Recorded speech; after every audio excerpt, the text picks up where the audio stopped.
ซึ่งได้มีการจัดพิธีเปิดโครงการร่วมมือศูนย์ผลิตภัณฑ์ข้าวลูกผสมระหว่างบริษัทอาซีโปตาสากลกวางโจวจำกัดและบริษัทซิ่งหยวนพัฒนากสิกรรมจำกัดพิธีดังกล่าวได้จัดขึ้นที่ทงนาบ้านนาตาลเมืองเพียงโดยการเข้าร่วมของทานพงสวรรค์สิทธวงศ์เจ้าแขวงสยามบุรีทานบุตรสกรอินทลังสีเจ้าเมืองเพียงมีทานจงกัวฟูผู้ช่วยบริษัทอาซีโปตาสากลกวางโจวจำกัดทานนางเติงจงประธานบริษัทซิ่งหยวนพัฒนากสิกรรมจำกัดมีต่างหน้าจากกระทรวงกสิกรรมและป่าไม้แผนกการที่เกี่ยวข้องอ้อมข้างแขวงเมืองเข้าร่วมในพิธีต่างหน้าบริษัทอาซีโปตาสากลกวางโจวจำกัด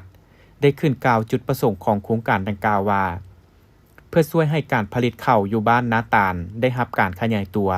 และยกสูงประสิทธิภาพการผลิตให้สูงขึ้นซึ่งจะเป็นการเปิดรูปแบบใหม่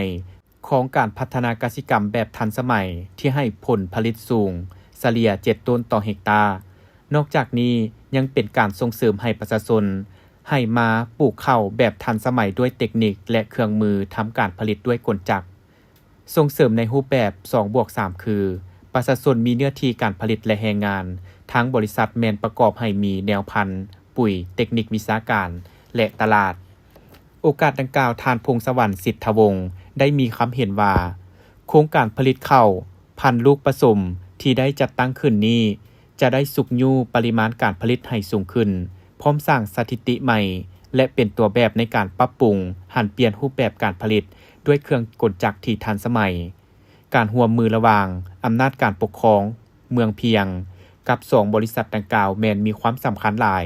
และหวังว่าทั้ง2ฝ่ายจะถือเอาโครงการผลิตข้าวและปลูกข้าวหลายฤดูกลายเป็นตัวแบบเก็บเกี่ยวประสบการณ์เพื่อนำไปพันธุ์ขยายทั้งเป็นการประกอบส่วนกำลังอันยิ่งใหญ่ในการพัฒนากสิกรรมทันสมัยจากนั้นในพิธีก็ได้มีการลงนามใส่บทบันทึกการร่วมมือของ2บริษัทเปิดป้ายโครงการและเยี่ยมชมการเก็บข้าวของโครงการเติมอีก